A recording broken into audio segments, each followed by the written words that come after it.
Hello everyone, welcome to Bites of Rhythm and Truth. And today we'll be focusing on the goodness of the Lord, but in the sense that He is always working everything for our good. You are working all things for my good. You are working all things for my good. When I cannot see it, I still believe it. You are working all things for my good.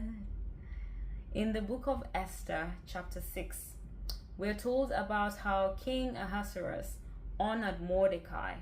But just a bit of background into that. So the Jews were under the rule of the Persians and Medes. So there was a king called King Ahasuerus, who was in charge of so many provinces. He had the biggest empire at the time, and the Jews were under his rule at the time. So Mordecai was a Jew, and maybe many people might not be familiar with Mordecai, but if I mention Esther, people will be, more aware. Mordecai was Esther's cousin, and he was the one who raised Esther after she became orphaned. And he taught Esther the ways of the Lord and, just raised her to be the woman that she was. So while in where they were staying under the rule of King Ahasuerus, there was a man called Haman, who was also of the Persians and Medes, and he was a proud man. He wanted to be worshipped everywhere he went. He had a strong hate against the Jews, and when Mordecai will not bow to him, when other people will just bow to him and do everything that he wanted them to do, he became so mad at Mordecai, even to the point where he built gallows just to eliminate Mordecai. And Haman was the man who actually went and told the king that there are people who are not, going according to your ways. They have a different culture, they worship a different God. And he really just incited the king against the Jews. And that's when the whole, rule about eliminating the Jews came to be. So in Esther chapter 6, we are told of a slightly different story in the midst of all this, where there was a night that the king could not sleep.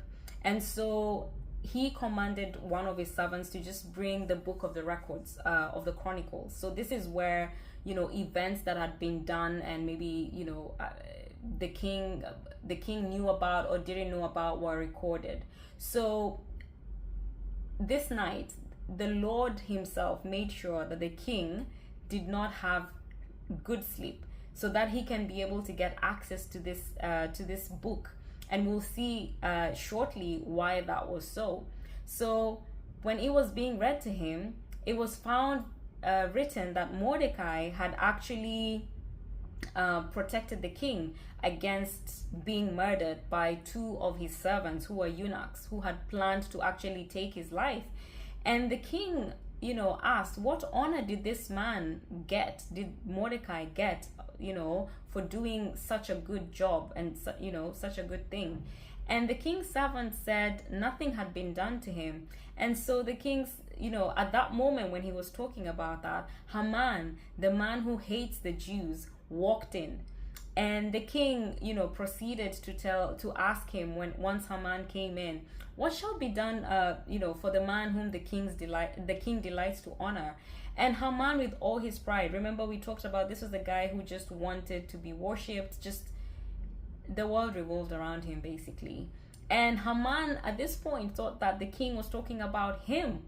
And so he proceeded in pride to, just say all the best things that should be done for this man. And he was like, let a royal robe be brought, which the king himself has worn, and a horse which the king himself has ridden, and a royal crest placed on this man's head.